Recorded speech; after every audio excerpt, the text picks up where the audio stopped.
كان في فلاح متعود ان الارض اللي بيزرعها بتطلع له 12 اردب قمح.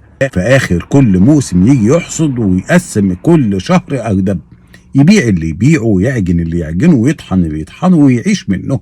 جه في موسم بيحصد الارض بتاعته لقاها طلعت 10 ارديب قمح. روح بيتهم وهو حزين، وكان قاعد عمال يناجي ربه ويقول له طب اعمل ايه يا رب؟ دلوقتي في شهرين رايحين مني، دول 10 ارديب، اعمل ايه في الشهرين اللي باقيين؟ ونام وهو متنكد. جاله رؤيا، وفي الرؤيا جاله منادي يقول له يا فلان، قوم، انت متنكد ليه؟ لو انت زعلان على الاردبين اللي راحوا منك، قوم حالا اطحن طحنه واعمل عجنه ودي منها عشاء لفلانه اللي بتربي يتامى عندكم في البلد. قام بسرعه مفزوز من النوم وراح جايب القمح وعمل الاكل بتاعه، وطلع يجري بسرعه على الست اللي هي الغلبانه اللي بتربي يتامى.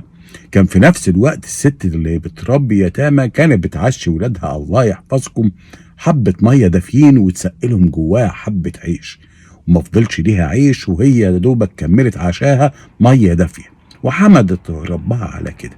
جه الراجل يخبط عليها، كان الوقت اتأخر. افتحي يا فلانة، مين بره؟ قال لها أنا الرسول جايلك من عند ربك، جايلك بالعشاء. قالت له لا، ده احنا اتعشينا.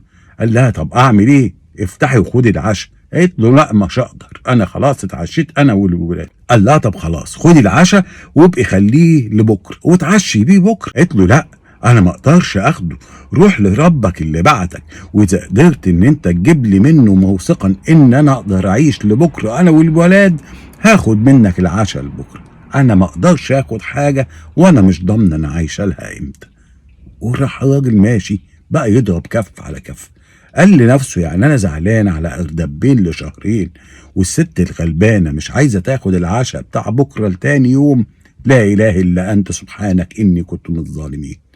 ربنا يصلح حالي وحالكم، ونبقى من الناس اللي عندهم حسن اليقين برب العالمين، وان هو الرزاق، وزي ما رزقنا امبارح هيرزقنا بكره، ورب النهارده هو رب كل وقت، بس انت بأضمن انك تعيش لبكره.